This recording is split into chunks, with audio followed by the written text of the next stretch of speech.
I grew up in Bayview, so this is where I spent a lot of my time. 4 days a week, at least, Marla Schmidt comes back to her happy place. I love being by the water. And sees things that don't make her happy. This is very meditative for me. If that's true, meditation has never been so messy. With a 5-gallon bucket and a bottomless pail of optimism, she walks the beach. Getting hot already. Bending, squatting, twisting, in what seems to be a daily exercise in futility. You would think, like, even if I was here for a couple of hours every day, you would think that we would make some progress, but it just keeps coming. The it is obvious because it's everywhere. Trash.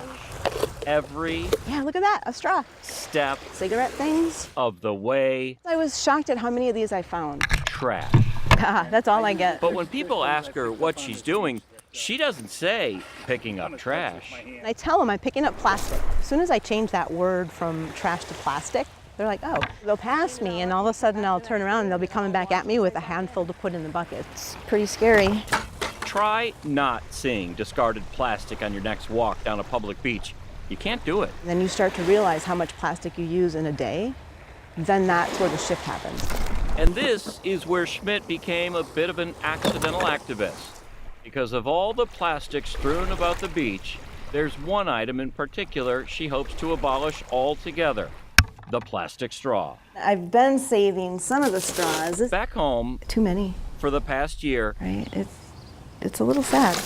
Schmidt separates and catalogs what she calls her A lot of these things. catch of the day and post it to a Facebook page of the same name.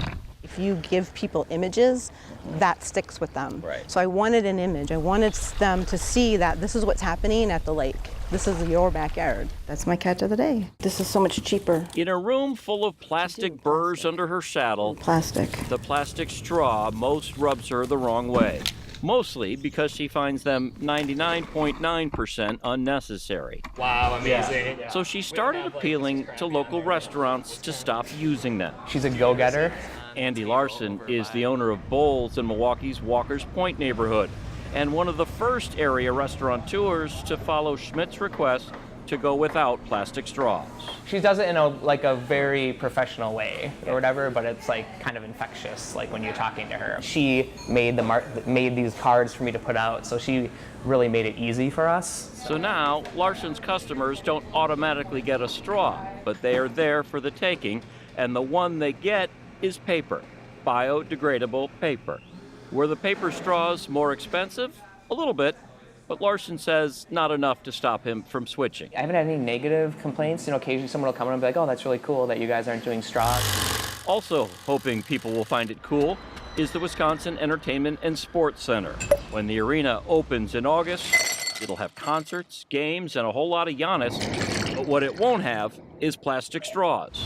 People will have access to the straws, they're just not going to be plastic straws. It's a small thing, but one arena officials see as part of the bigger picture, their social contract with the city. We're caretakers of the Bucks. They're going to be in the community for a long time. I think this is just a part of the process. There's food packaging that is going to be compostable.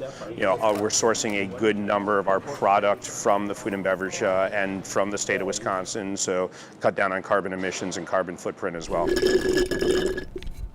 The amount of pollution we're leaving on our beaches is hard to swallow. The Alliance for the Great Lakes says the vast majority of that trash is food items, utensils, straws, plastic cups. And the vast majority of that trash is plastic. You can understand the need to reduce the numbers. Which is why Schmidt, who's surprised even herself, It's all shredded. will keep walking the beach, knowing that change comes in waves, one after another after another. I went through all those phases, right? I went through the disgust, then the anger, and then it actually inspired me. Oh my God. Which is what happens, right, when we want to do something different. That at the end of the day, companies follow the money, and so where you spend it is how you vote. Do not be fooled by the bright sunshine. It is not warming a thing. For me, it feels like a really safe place. As Liz Nelson hikes the woods not far from her Sherwood home, the air is frigid. No, I mix it up. And the loudest sound comes from the crunch made with every step. It just quiets me down. But she'll gladly take walking on snow because the alternative for her I knew things weren't right. was living on thin ice. My mood had changed. I was sleeping a lot, quick to anger, incredibly sad. So those were sort of classic symptoms of depression. It was a friend who saw the signs and pointed them out. That was back in my 40s. Liz was open to help, and she got it. I was a single mom raising 2 kids, so I needed to be present for them. And she now feels a responsibility to pull others out of the hole she was once in. She talks gladly and candidly about her successful battle with depression. I learned from that if I can help others, then that's what I want to do. And this whole podcast coming to be really presented a terrific opportunity for me to do that. No, Liz does not have a podcast. Hello, and thank you for joining us on Giving Voice to Depression. I'm Bridget. And I'm Terry. Then the music would play. But the Bertha sisters do. I wanted the dog right there, but... Once a week, Bridget, on a feed from Seattle, and Terry, I like dogs, but I don't like the way they make a noise. in a studio in Hales Corners, produce a show based on 2 indisputable facts. Depression and anxiety are rampant in our society. 1 in 5 adults in America will have a mental health struggle. And both are treatable. We're trying to chip away at the stigma. We're trying to make it safe for people to get and ask for the help they need, the support they need. And for the people without depression, we're trying to get you to understand it a little bit. At this point, you're probably thinking, a podcast about depression? That sounds a little too depressing. But hold on a second, because each episode is really about triumph, victory, and hope. And really, we all need to be reminded from time to time that everything's going to be all right. More people would listen if they knew it wasn't depressing. You know, I said, I will not do the I'm Sad 2 podcast. Terry Bertha has this update. Terry. Joanne, as you said, if you're thinking that face and voice seem familiar, it means you've been watching this station for a while. Bertha, a Milwaukee native, was an anchor and reporter for then TV6 News during the 1980s. Indeed, China, Britain, and West Germany today. She knows the power of a story well told. Here in the United States, when her kids were born, she did more time-friendly work, medical video narrations, corporate training videos, and commercials. Her voice was in high demand. Right now, it's just water. And then, a few years ago, it hit. Yeah. I didn't even identify it, I don't think, as depression. Balanced. But it was, and it was bad. Yeah. I was not suicidal, but I very much wouldn't have minded dying in my sleep. That was rock bottom.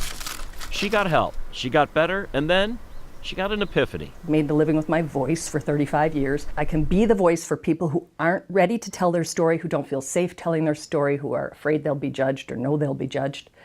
And for people who just need to hear a familiar story, who just need to hear the, yeah, it's just like that. She gets it. We met Justin, and he shared his story so that we could explore the prevalence of depression in college-aged people. You can get better. The podcast and corresponding Facebook page have helped form an amazing, supportive community, literally life-saving. God bless you all. The responses prove the need for such a show. I wouldn't have made it this far without you. It helps me know I'm not alone. Nice to know there's a community to turn to. It's just beautiful. Liz Nelson is glad she shared her story. She knows it's a journey people cannot and should not walk alone.